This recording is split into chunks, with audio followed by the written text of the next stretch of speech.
Well, hello. It is Saturday and it is the 17th of June 2023, and I hope you are all well. Just quickly show you the veg. We've got lots of potatoes going in bags, and we've got these are sweet potatoes and runner beans, and then we've got a few other little bits just dotted up in that bed over there. Yeah, going not too badly. Right, so as I promised, I said I would do a little upload about my chat with the owner of the property, and I think the camera might be a little bit low. Pop that there like that. And essentially, I was having my lunch in his rather vast back garden, and I went and asked him what he wanted to do with a dead tree branch which had been cut off of a tree in his garden.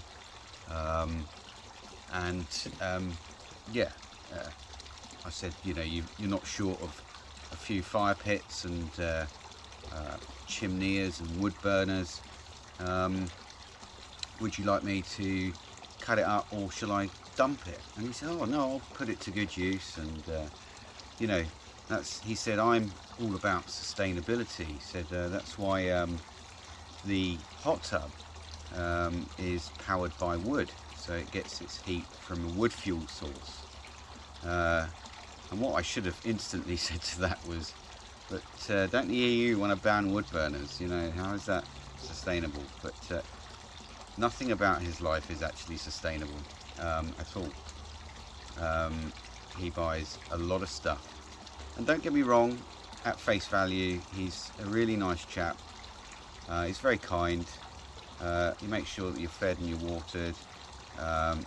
He's not always on your case, this isn't getting done quickly enough and this, that and the other. But yeah, anyway, so he's got a wood-fired like jacuzzi thing. So anyway, I said, right. I said, I thought you were a professional rugby player. He said, well, no, I was semi-pro. And he said, and I was involved with professional cricket, but didn't really make the full grade. And yeah, I said, oh right, okay, so how did you get involved with sustainability? And he was like, well, it's been my career really for the past 20 years. I basically am involved with advising businesses, corporate businesses, and governments to build things in a more sustainable way. And I said, oh right. I said, well, that's interesting. I said, so tell me, do you think hydrogen fuel cell technology would be a better way to go than the electric vehicle technology? I said, because governments are obviously pushing quite heavily the EVs, the electric vehicles. And he said, yeah, absolutely, I do think it's better. I said, well, it's obviously way better. It's not just better. I said, it's way better because essentially, I said, if we're on the subject of sustainability, then electric vehicles and mining the materials for mining lithium and cobalt for these batteries is actually hugely damaging to the planet. And he said, well, you make a very, very valid point, and that's why I think that hydrogen fuel cells are the way forward. And I said, it's not just that though, is it? I said, it's even disposing of the spent batteries. I said, it's massively expensive to get rid of the batteries, and it's very difficult to recycle the material. So anyway, he told me about these. He said, oh, you know, that's why he didn't get solar panels on the roof of his shepherd's hut that he sometimes works out of in the garden. And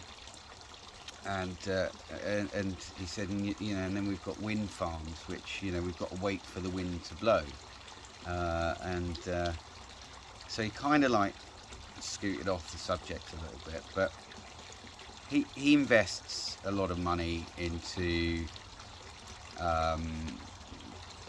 the vertical farming. I can't even remember what it's called now. The farming that they do in the big warehouses under UV light, and he's also, his latest venture, which he's apparently had to dig pretty deep into his very deep pockets, is mobile wind generation. So they send these automatically piloted yachts out, and they've got basically turbines on them which run through the water underneath the boat, and I would believe they probably have some form of turbine on the top of the boat. How exactly you get the power back to the system, I didn't really get to ask him, because he then said, oh, you know, the CEO of this business is going to be arriving in about 6 minutes, so you'll get to meet him. And I said, well, obviously I've got to crack on and this, that and the other. Anyway, the CEO chap turns up, and he introduces me, and he said to him, oh, Wayne's interested in sustainability, which I think he sort of misconstrued my interest in you know, what he's involved with. Anyway, so before the chap arrived, I had said to him, I said, you know, I find the whole sustainability thing quite interesting. I said, because obviously those at I like to keep an eye on what the unelected people at the World Economic Forum are doing when they're, you know, making suggestions that we need to use our cars less and this, that and the other, whilst they jet around the world in private jets. And you know, I said I'm a bit dubious about the organisation. And he said, well, I actually work for the World Economic Forum, and I have done for the past 15 years. And he said, you know, not all of their things are a good idea, but you know, he said, you know, he's written books and this, that and the other. So anyway, then the chap turned up, and he introduced me to him, and I just said, well, you know, I'm the gardener, and I just said, you know, me and Pete were just talking about what he's involved with this sustainability initiative and all the rest of it. So anyway, before I left, Pete said, well, if you're interested, I'll give you a copy of one of the books that I've been involved with, to have a read. Okay, yeah, sure, I'm up for that. So literally, he got his PA then to go and grab me a copy of the book, and here it is. This is the chap who I've been working and sorting out the garden for. Yeah, so that one there,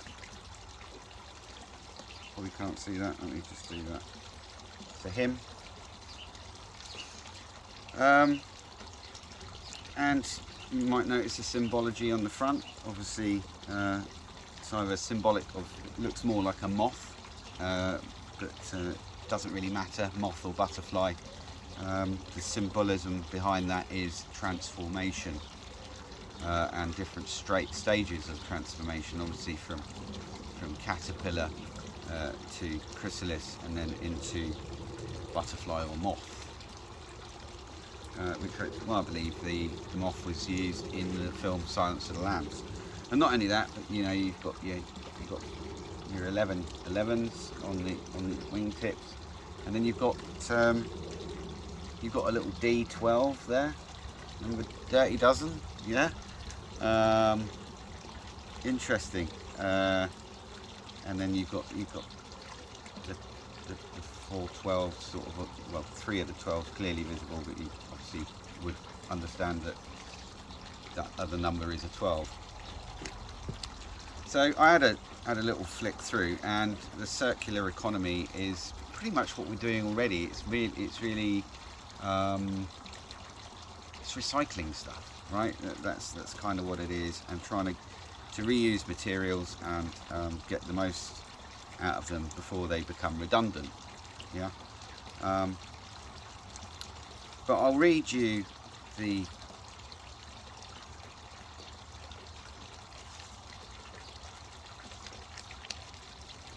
this is like the intro. It says, to the World Economic Forum of young global leaders and members of the Platform for Accelerating the Circular Economy, PACE, in recognition of their support and work in progressing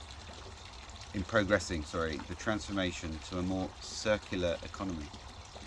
To all the pioneering change makers, organisations and partners who have been a constant inspiration to us, demonstrating what it means to be responsible leaders as we pave a new path forward. I mean, just from that outset, we've got these self-appointed individuals who haven't been elected by anyone, but they just obviously see themselves above everyone, and that everyone must be controlled. And then it says, and to our families, especially Lucy, Jack, Sam, Gay, Jenny, Bethan, Ida, Felicity, Isabel, Sophie, Lincoln, Archie, Chris and Trish. Without them, we surely would not be the individuals we are today, striving to make a small contribution to a brighter future for all. And then we've got some statements here by Frans van Houten, who's a Dutch chap, and David Rosenberg. Frans van Houten is a CEO and chairman of the Circular Economy Philips co-chair Platform for Accelerating the Circular Economy, PACE. Yeah, that's what the acronym is. And then and then we've got the bit by it was AeroFarms. That's who he's involved with. So the vertical farming. And David Rosenberg is involved. Is the CEO of AeroFarms, co-chair of the Circulars. And then we got Makoto Ishii, or Naoko Ishii. Sorry, no T in there. Ellen MacArthur and Andrew Morlett. So they're basically. Naoko is also from PACE. Ellen MacArthur is from the Andrew Morlett and the Ellen MacArthur, founder and chair of trustees, the Ellen MacArthur Foundation. William McDonough,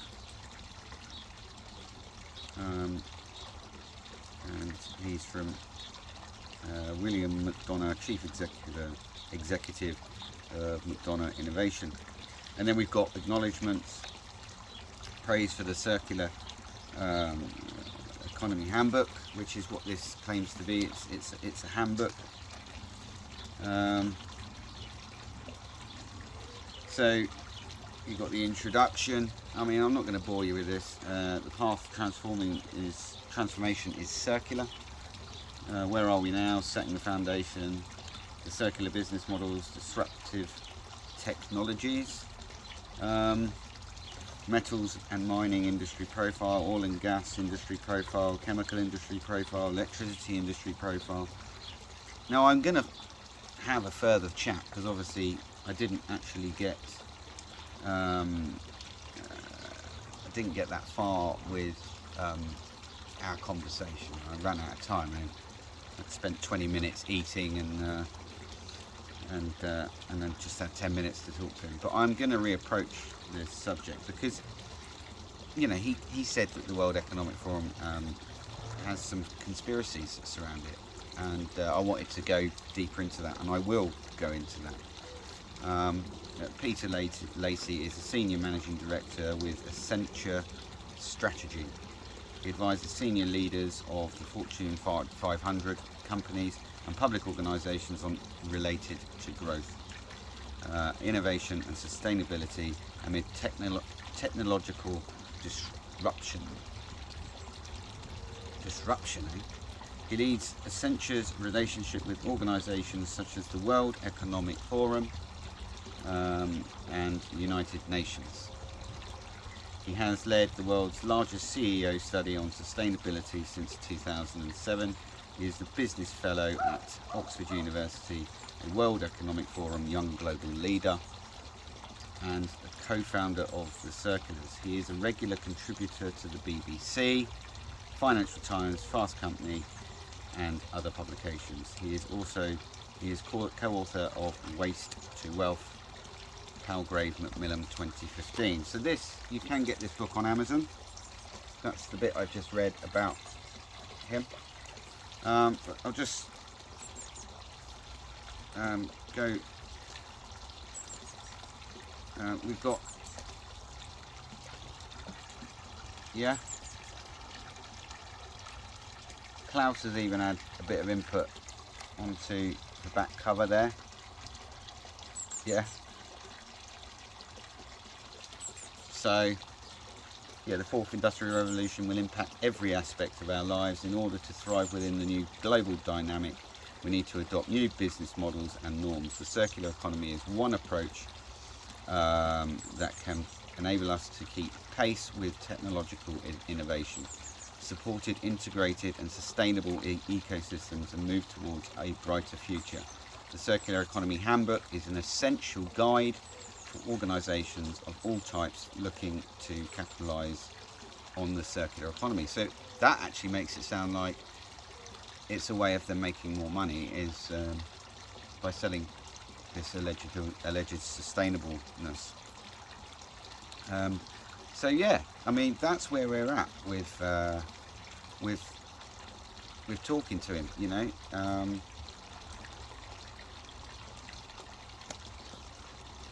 He's quoting a lot of, sadly, he's quoting a lot of, let's go to Peter's little bit.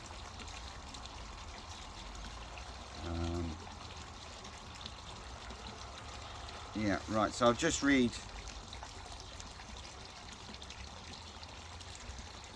So this is written by Peter, and it's got, well, the whole book's co-written by him, but business today are competing in a rapidly shifting global context. Complex and interconnected challenges are changing the face of how companies need to think, work and innovate. Rising geopolitical and geo-economic tensions, well, we know who's causing that.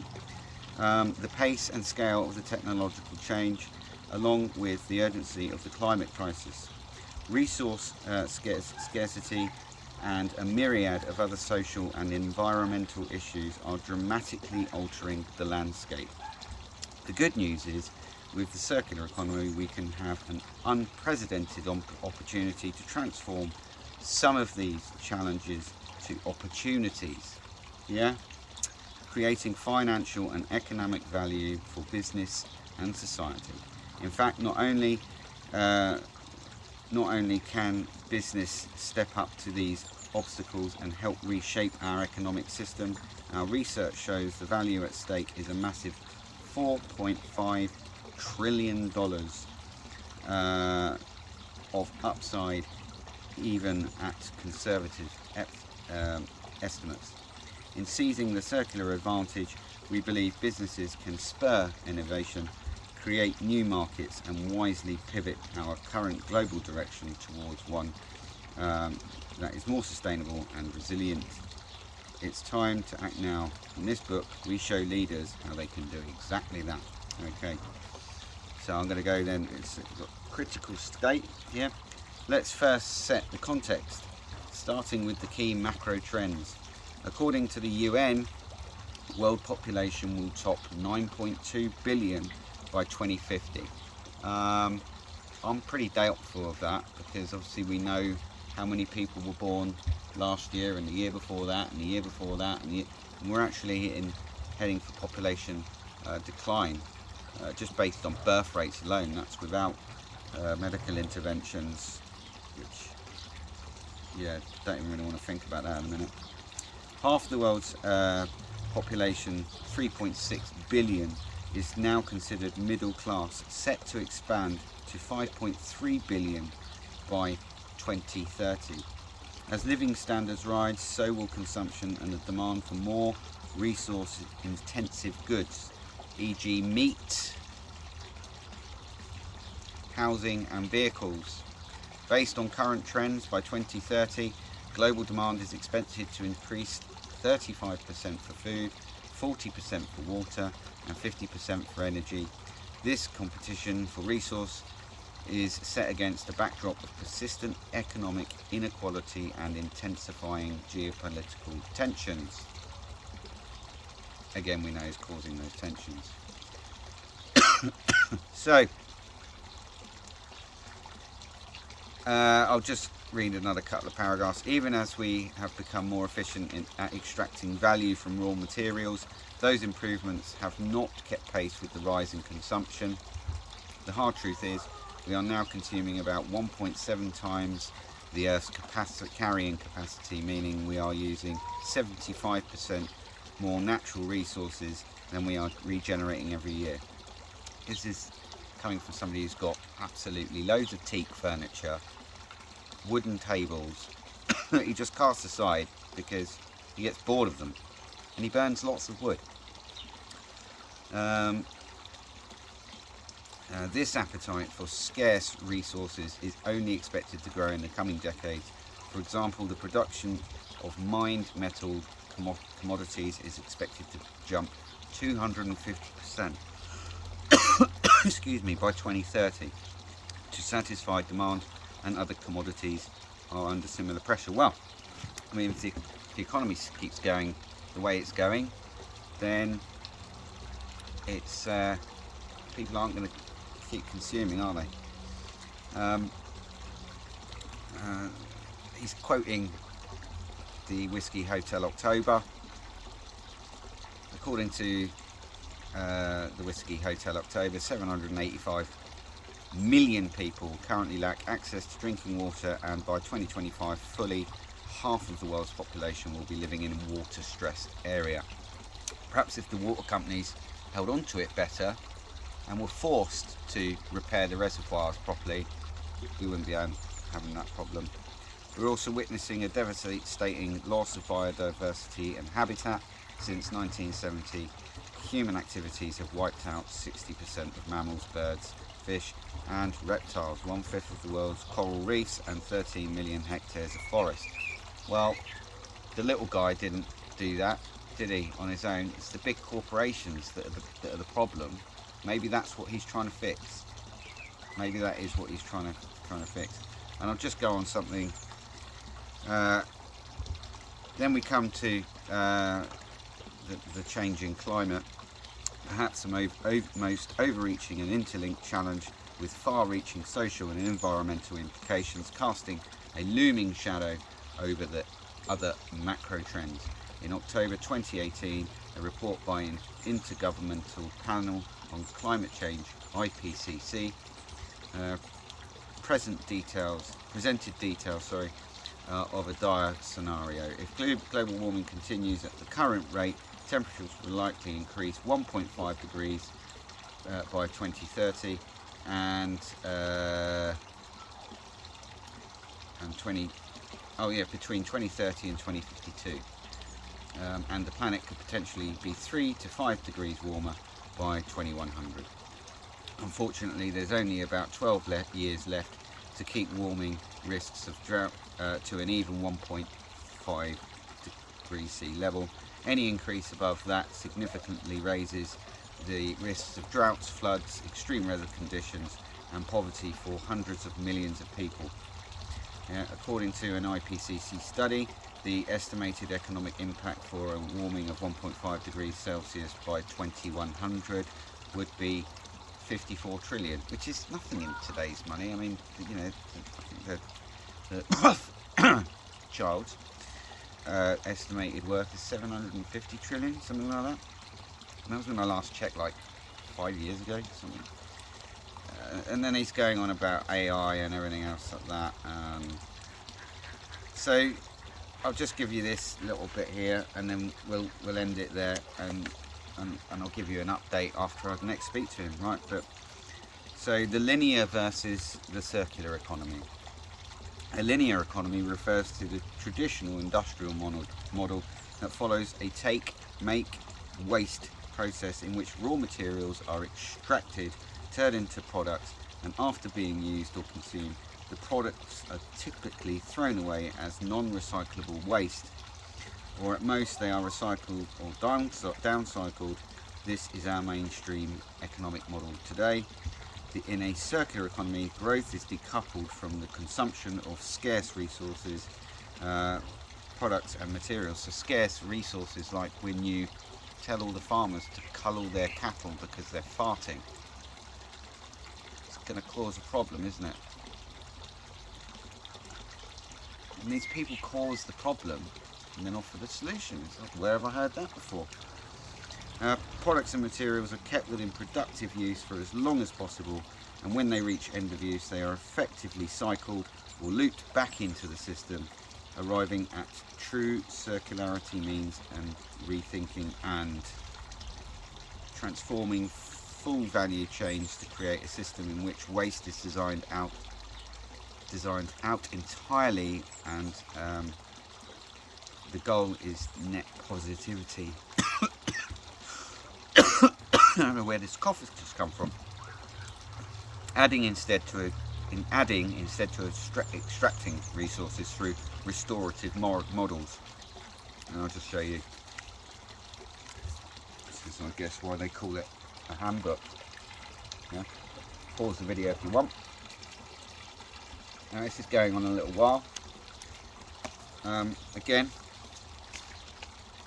you can get this on Amazon. I have checked, so I'm probably perfectly within my rights to do a video about it. I didn't ask permission, but there it is. Yeah, and the back. Okay, you can pause that and have a read of that if you like. I don't know if it needs to be there or if it needs to be there. I just don't know. Anyway, that's where we're at with the conversation. And I am going to bring up, you know, that he mentioned conspiracies, and I'm also going to read the paragraph from Schwab's book, you know, the 19, and the Great Reset. The paragraph in particular, which refers to at least 500 million useless eaters shall be eliminated, and this, that, and the other. And I'm going to say to Peter, well, you know, your buddy doesn't really do himself a lot of favours with regards to, you know, causing there to be suspicion around these unelected people's intentions for us. And I'll see what he's got to say. You know, he's a nice chap, you know, but I've got to use this opportunity. And I know that Sue, that, you know, you pointed out that I should tread very carefully, and you know, I could have a mark put on my head. I could, you know. It's not very often that a common guy like me gets to meet, you know, one of the globalists that go to Davos, you know. And I'm gonna write some things down, and I'm gonna approach him with the questions, because I think what we need is transparency on what they're doing, and they don't offer transparency, and they never have since it was called, you know, it started from Bohemian Grove and ended up as as Davos, yeah. But anyway, I will leave it there. Sorry the video's been a bit long, but you know, I just wanted to give you an update as to what's going on, basically, and how my progression is with talking to him. So I hope you're enjoying your weekend so far. My fish are looking much happier. Fish is much clearer pond now. Here come the big boys. Yeah, I think it's dinner time, which it will be in a minute. Anyway, this video has gone on for 30 minutes already. This is the nightmare stuff. Blanket weed, absolute bastard to get rid of. Anyway, like I say, enjoy the rest of your weekend. Let's hope it stays a bit more sunny, but less humid, because the humidity is actually doing my head in now. Anyway, you take care, enjoy your weekend, and I will see you in the next one. I'm sorry for it being a long video. Take care.